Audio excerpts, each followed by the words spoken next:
Okay, let's get straight to it. 10 more really, really outrageous, dumb Darwin Award winners.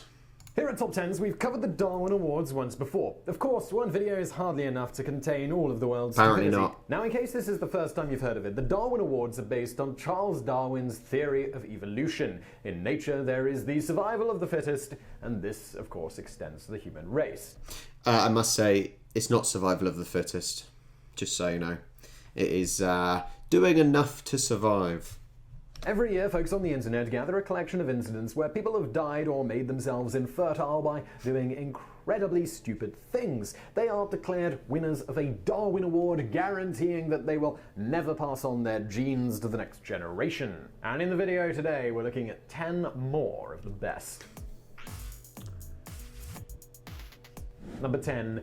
Thief gets instant karma. Just a few days before Christmas of 2005, a couple was out on a date in Bloemfontein, South Africa on a Saturday night. A thief approached them in the dark. He was holding a knife and demanding to take their money. You can see where this is leading to by the picture. This criminal stole the woman's purse and started running away. The man was so focused on escaping that he jumped over a fence, which just so happened to be the wall of a zoo. When he landed, he found himself inside of the tiger's den. The next morning, though, the thief's body was found inside of the den. Since the tiger had been well fed, it didn't feel the need to eat the man, but like most big cats who finally catch their prey, the tiger had killed the thief in the middle of the night. It's not just big cats, let's be honest. Even Pixie, for example, will happily... You've heard your name, didn't you? Will happily kill something and bring it in for me to find. So it's not just big cats, but serves the bloody idiot right. You want to rob someone, that is karma. A little bit extreme karma, but... We can only imagine that it must have been purring loudly for a job well done chlorinating the human gene pool by the time the security guards showed up to recover the body. Number 9. Missionary dies trying to teach Murderous tribe about Jesus. Before this even starts, I know about this one because you see the images in the news of an island with these tribes with their bow and arrows ready to shoot anyone that comes onto the island. But straight away, I'm sorry, but all right, it doesn't serve you right for dying, but it serves you right being attacked, trying to spread your beliefs to people that don't want to know. Keep it to yourself. Keep it to yourself.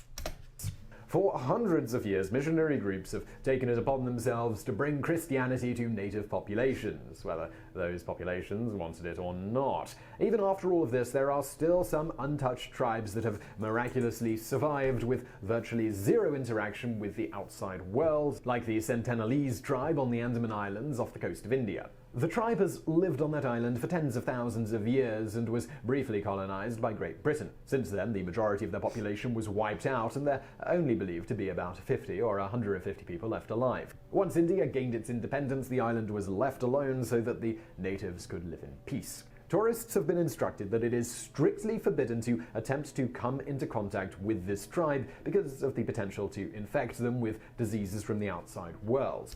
Doesn't that make perfect sense? We've seen it in history when the Europeans went over to the Americas and killed everyone with disease. When the Brits went over, and even the Dutch went over to Australia and killed all the Aboriginals. It happens all the time. Just leave them alone. Why do people want to kind of mess with these guys? Just leave them to it. You know, there always has to be interference, doesn't there? So, yeah, it's just not needed. Leave them to it.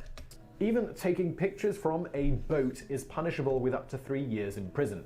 The tribe has also been known to attack outsiders because they must have grown up hearing stories of foreign men who came to enslave their people. You can't blame them. You all know by now that there is nothing you can do to stop the irrational overconfidence and entitlement of a millennial. In November of 2018, a 26-year-old American man named John Allen Chow paid fishermen to bring him to the Andaman Islands, even though he knew that this was dangerous and illegal. He even took a selfie and posted a picture of himself on his way to the island and posted it on Instagram. His goal was to preach Christianity to the natives, even though they couldn't speak the same language as him. When the fishermen came to pick him up, the tribe had shot John multiple times with their arrows and then used a rope to drag his body to the beach so that the fishermen couldn't retrieve his body. The fishermen were all arrested for illegally transporting him to the island, but since the laws of the outside world do not apply to the Sentinelese people, no one is going to be held accountable for his death. But can you blame them? Can you blame these people that, it's said about them being colonised by the Brits many years ago? Throughout history, there has been slavery, there has been war, a lot of it due to trying to spread religion.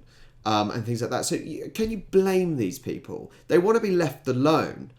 Everything outside is trying to ruin their way of life. Let's be honest. It sounds bad me saying serves him right, but then when he's taking Instagram photos and when they know it's illegal and frustrating idiots. Number 8. Segway All The Way.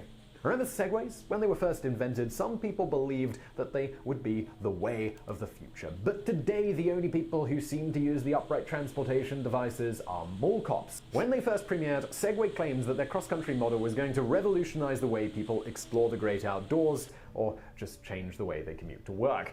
Of course, since they cost thousands of dollars, there is a very limited number of people who would actually buy one of these things. One of their customers, though, was a millionaire named Jimmy Heselden. He had amassed his fortune by selling defense items, essentially profiting from the spoils of war. But he wasn't just a customer of Segway devices, he was a customer of the company, having bought it in 2010. That same year, he couldn't even be bothered to go for a normal walk anymore. That's too much like being a peasant. He was riding his Segway around the countryside of West Yorkshire when he somehow lost control of the vehicle and ended up going straight into the Leeds River. The only question that remains is, if he knew the Segway was going out of control, why didn't he just jump off? Number 7. Probably because they cost so much money.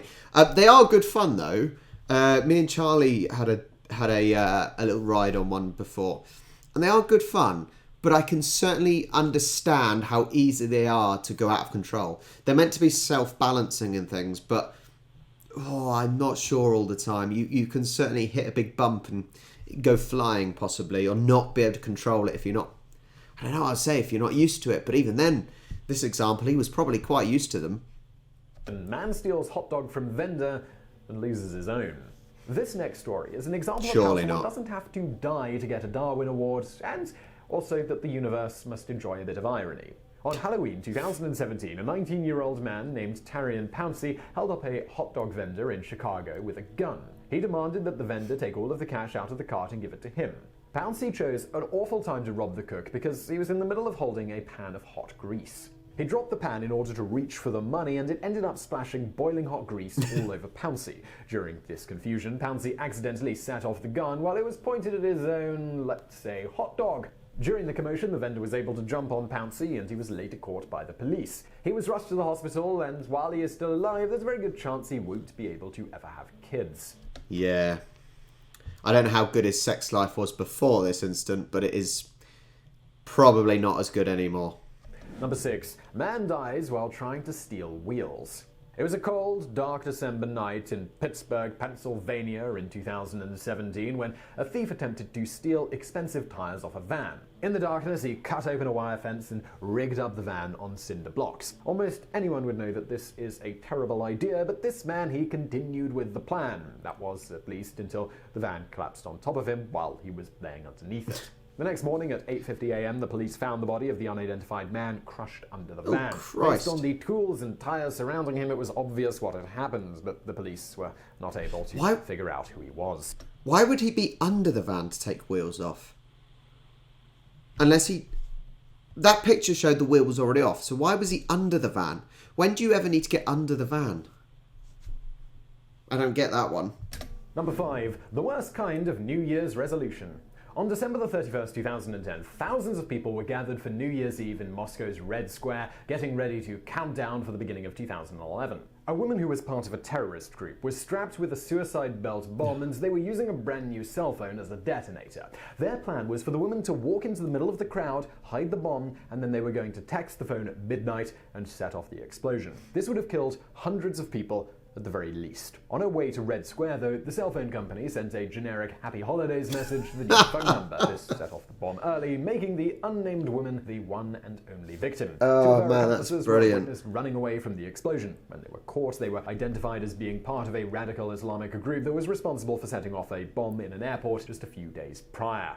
Number 4. Those sort of emails are normally really annoying around New Year and things, when you get, oh, Happy New Year, the most generic text messages. But this time it was priceless. It saved hundreds of lives. Well done to that mobile network. 4. The Kiss of Death.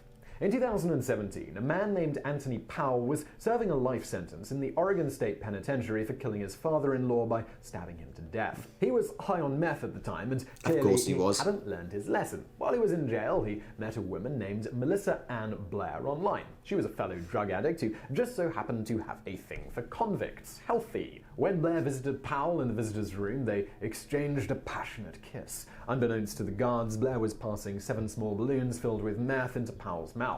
He swallowed these regurgitated balloons, planning to pass them later when he got back to his cell. The felon was not definitely overdosed. Through very clearly, though, because the balloons ended up rupturing on the way down and he died of an overdose. Blair was arrested and found guilty of committing a drug conspiracy. Number 3. A prickly predicament. In southern Arizona, there is a breed of cactus called saguaros that are iconic fixtures of the Old West. Some of these plants can live as long as 300 years, and they can grow as high as 60 feet. There are laws protecting these endangered cacti, but that doesn't stop bored and stupid young men from cactus plugging, which is where they use these plants as target practice. The goal is to bring guns and ammunition out into the desert so they can riddle a cactus with so many bullet holes that it falls to the ground. This just screams the United States, doesn't it? This just screams United States. As soon as you mention guns, you can see, you wouldn't even need to know where it was, but you know it's the Yanks.